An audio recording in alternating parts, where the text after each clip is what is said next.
काय माऊली भगार आहे का? भगार आहे शाबूत तांदूळ.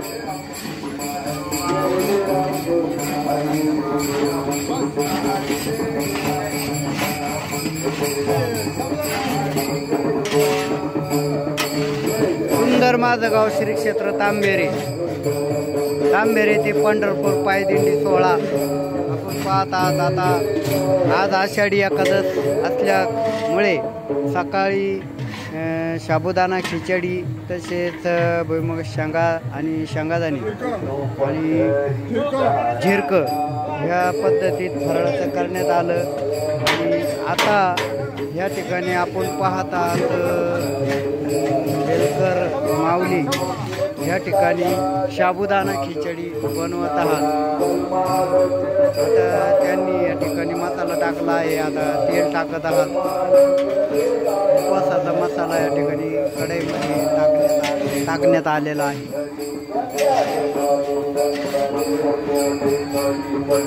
संत मोरेश्वर महाराज पायदिंडी सोहळ्याची आजची खिचडीची पंगत आहे. आणि या पंक्तीची खिचडी या ठिकाणी बेलकर माऊली बनवत आहात. नाव काय बेलकर माऊली? वामन बाबा. हां, वामन भाऊ बेलकर आता साबुदाणा खिचडी बनवत आहात. सुंदर माझं गाव श्री क्षेत्र तांबेरी. संत मोरेश्वर महाराज पायदिंडी सोहळा श्री क्षेत्र तांबेरे ते पंढरपूर. आषाढी एकादशी निमित्त आज सायंकाळची पंगत कोणाची? आज सायंकाळची पंगत. तर या पंक्तीची खिचडी आता वामन भाऊ बेलकर हरिभक्त परायण वामन भाऊ बेलकर या ठिकाणी आपण पाहतात कशी खिचडी बनवतात. अतिशय सुगंध येत आहे ह्या खिचडीला. ह्या ठिकाणी आपण पाहतात शाबूत तांदूळ भिजायला टाकलेले होते.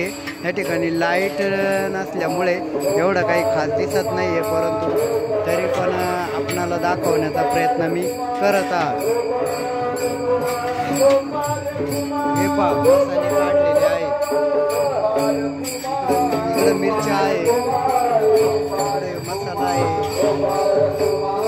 या ठिकाणी बटाटे सोललेले आहेत. आता हे बटाटे सोलल्यानंतर हे बटाटे साबुदाणा खिचडीमध्ये वापरण्यात येणार आहे. या ठिकाणी आता हरिपाठ झालेला आहे आणि कीर्तनाला सुरुवात झालेली आहे. कीर्तन झाल्यानंतर या ठिकाणी लगेच खिचडी पंगत होणार आहे. आता तांदळाची खिचडी झाल्यानंतर या ठिकाणी झिरकं बनवण्यात येणार आहे. या खिचडीबरोबर झिरकं ही भाजी उपवासाला चालते, त्यामुळे झिरकं या खिचडीनंतर बनवण्यात येणार आहे. आणि अतिशय झिरकं म्हटलं म्हणजे एकदम भारी त्या खिचडीमध्ये झिरकं टाकून मस्त त्याचा स्वाद घ्यायचा. खमंग असा वास या खिचडीचा यायला लागलेला आहे. आपण पाहतात वामन भाऊ बेलकर आता ही खिचडी बनवत आहे. प्रथमतः त्यांनी शेंगादाणा चटणी आणि खिचडीची जे काही लागणारं खिचडीचं साहित्य हे सुरुवातीला टाकलं. त्यानंतर भिजलेला साबूत तांदूळ या ठिकाणी टाकलेला आहे. आपण हे बघत आहात. आणि ते रोज तसे ते आचारी नाही आहेत, ते हरिभक्त परायण असून ते या ठिकाणी अन्नदानाचं पंक्तीचं जे काही अन्न शिजवण्याचं काम ते करत आहेत. ते पांडुरंगाच्या चरणी त्यांना ही सेवा रुजू व्हावी आणि मनोमन त्यांचे पांडुरंगाची भावना असल्यामुळे ते या संत मोरेश्वर महाराज पायदिंडी सोहळा श्री क्षेत्र तांबेरी या सर्व भाविक भक्तांना ते स्वतः मेहनत घेऊन खिचडी असो, भाकरीची पंगत असो, चपातीची असो, कुठल्याही कुठल्याही पदार्थाची पंगत असो, ते अतिशय कष्टाने या ठिकाणी रोजच ते स्वयंपाक करत आहात आणि अतिशय चांगल्या पद्धतीमध्ये त्यांचा स्वयंपाक आपण पाहतात. ते आता कशी खिचडी बनवत आहेत.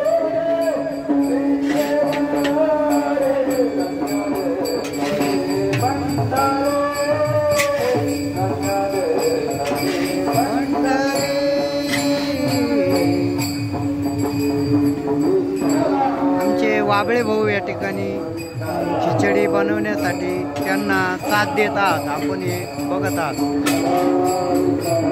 इकडे कीर्तन चालू आहे. या ठिकाणी श्रीरामाचा रथ उभा आहे. सुंदर माझं गाव श्री क्षेत्र तांबेरे संत मोरेश्वर महाराज पायदिंडी सोहळा असा हा श्रीराम रथ या ठिकाणी उभा आहे.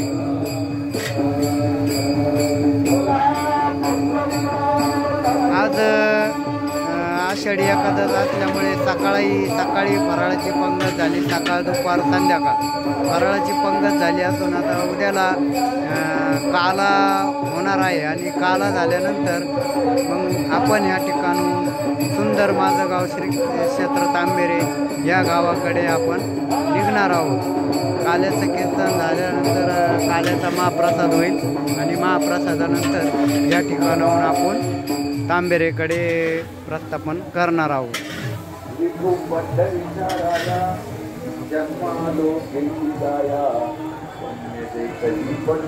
अतिशय सुगंध असा वास येत आहे खिचडीचा. माऊली, खिचडीचा लय भारी वास येतोय. तुम्ही कुठल्या पद्धतीचं म्हणजे खिचडीला काय काय वापरलेलं आहे? वापरलं येतं शेंगदाणा तेल. म्हणजे शेंगादाणा तेल हे उपवासाला चालतं ना, त्यामुळे तुम्ही शेंगादाणा तेल वापरलं. आणि शाबूत तांदूळ काय भिजवले होते का? शाबूत तांदूळ भिजायला टाकले होते.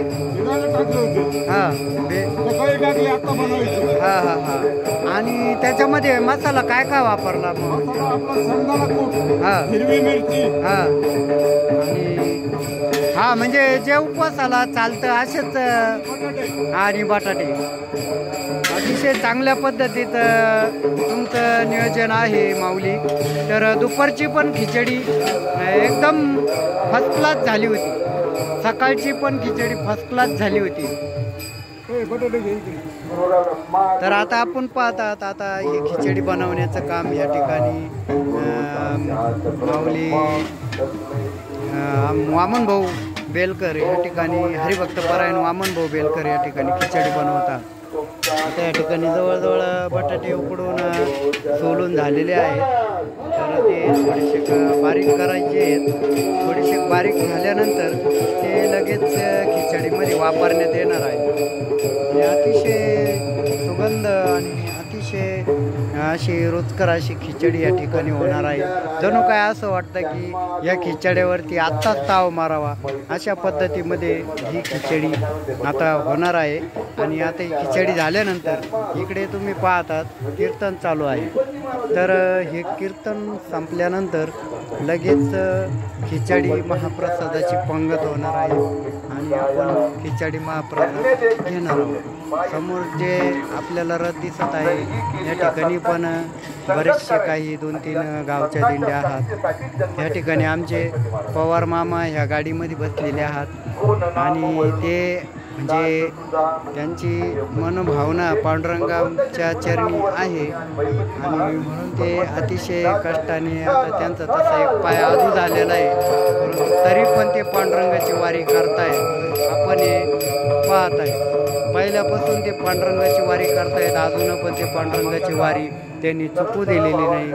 असे आमचे पवार भाऊ या ठिकाणी तुम्ही बघताय. सुंदर माझं गाव श्री क्षेत्र तांबेरे. जन्म झाल्याच्या नंतर हरिभक्त परायण सुभाष महाराज बेलकर या ठिकाणी यांचे कीर्तन चालू आहे. आपण हे कीर्तनाचे दृश्य पाहत आहोत.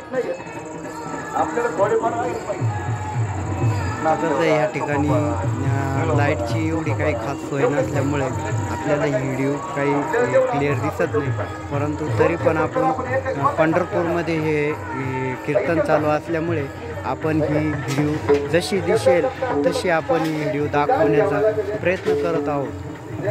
सुंदर माझं गाव श्री क्षेत्र तांबेरे.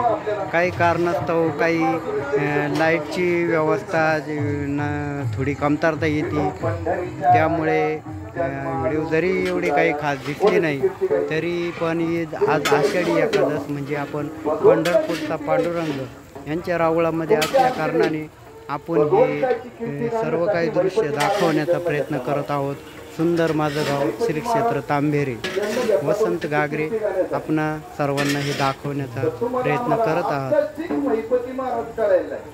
आता बघा ह्या ठिकाणी अतिशय भारी अशी खिचडी जवळजवळ तयार झालेली आहे। तर आता ही 5 मिनिटांमध्ये खिचडी पूर्ण होईल आणि खिचडी पूर्ण झाल्यानंतर ह्या ठिकाणी खिचडी करणं बंद केलं जाईल आणि कीर्तन झाल्यानंतर रामाची आरती होईल। आरती पांडुरंगाची आरती होईल, रामाची आरती होईल आणि ह्या आरती झाल्यानंतर आपल्या रथामध्ये रामप्रभू जे विराजमान झालेले आहेत यांना आणि पांडुरंगांना नैवेद्य दाखवून आणि खिचडीचा नैवेद्य दाखवून या ठिकाणी खिचडीची पंगत होईल। आता आपण बघत आहात। आता त्याच्यामध्ये हा परत शेंगादाण्याचा कूट टाकलेला आहे, शाबूत तांदूळ टाकलेले आहेत आणि हिरवी मिरची सर्व शेंगादाणा तेल या ठिकाणी वापरून अतिशय छान अशी खिचडी या ठिकाणी तयार झालेली आहे। आपण हे पाहता आमचे हरिभक्त परायण वामन भाऊ अतिशय चांगल्या पद्धतीने आता खिचडी जवळजवळ झालेलीच आहे। इतका भारी सुगंध या खिचडीचा येतोय, जणू काय असं वाटतंय का त्या खिचडीवरती लगेचच ताव मारावा, परंतु तसं नाही आहे। पांडुरंगाच्या रावळामध्ये असल्यामुळे आपण ही पांडुरंगाची आरती झाल्यानंतर आता या खिचडीवरती हे पंगत बसल्यानंतर आपण या खिचडीचा स्वाद घेणारच आहोत आणि या खिचडीवरची ताव मारून आपण एकदम सुंदर अशी खिचडी होणार आहे। आता या ठिकाणी तुम्ही पाहतात कीर्तन जवळजवळ आटपत आलेलं आहे, कीर्तन जवळजवळ आवरत आलेलं आहे आणि कीर्तन संपल्यानंतर लगेचच या ठिकाणी आरती होणार आहे। आपल्याला कशी कळायला लागलं महाराज, याच्यापूर्वी या मानवतेला हे कळत सुद्धा नव्हतं, पण भगवंतानी आता जवळजवळ खिचडी झालीची। माऊली आता किती वेळ लागेल खिचडीला? खिचडीला किती वेळ लागेल आता ही तयार व्हायला? झालीची का? हो, लय भारी सेंट आहे, लय भारी वास येतोय, असं वाटतं लगेच ताव मारावं का काय खिचडी। परंतु आता आरती होईल ना, कीर्तन झाल्यानंतर आरती झाली म्हणजे पांडुरंगाला प्रभू रामचंद्रजींना नैवेद्य दाखवला जाईल ना खिचडीचा। नैवेद्य दिल्यानंतर आपण लगेच याचा स्वाद घेणार आहोत। छान आहे माऊली, अतिशय चांगल्या पद्धतीत तुम्ही हे नियोजन करतायत आणि अतिशय ह्या ठिकाणी पांडुरंगाची तुमच्या मनामध्ये मनोभावना असल्या कारणाने तुम्ही एवढं करताय, हे तुमचं म्हणजे लय मोठं।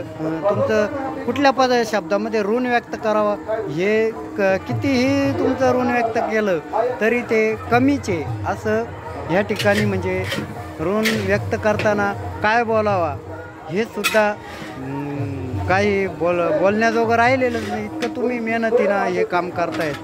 सुरुवातीपासून जवळजवळ आता आज 15 दिवस झाले, तुम्ही 15 दिवसापासून रोज हे सर्वच काम करतायत म्हणजे अतिशय तुमची प्रभू रामचंद्रजींची सुंदर माझं गाव श्री क्षेत्र तांबेरे पायदिंडी सोहळ्याची एकदम मनोभावे तुमची जी सेवा आहे, ही सेवा खरोखर पांडुरंगाच्या चरणी तुम्हाला याचे आशीर्वाद निश्चितच लाभतील। आता झालीच आहे जवळजवळ खिचडी, ठीक आहे। रामकृष्ण हरी।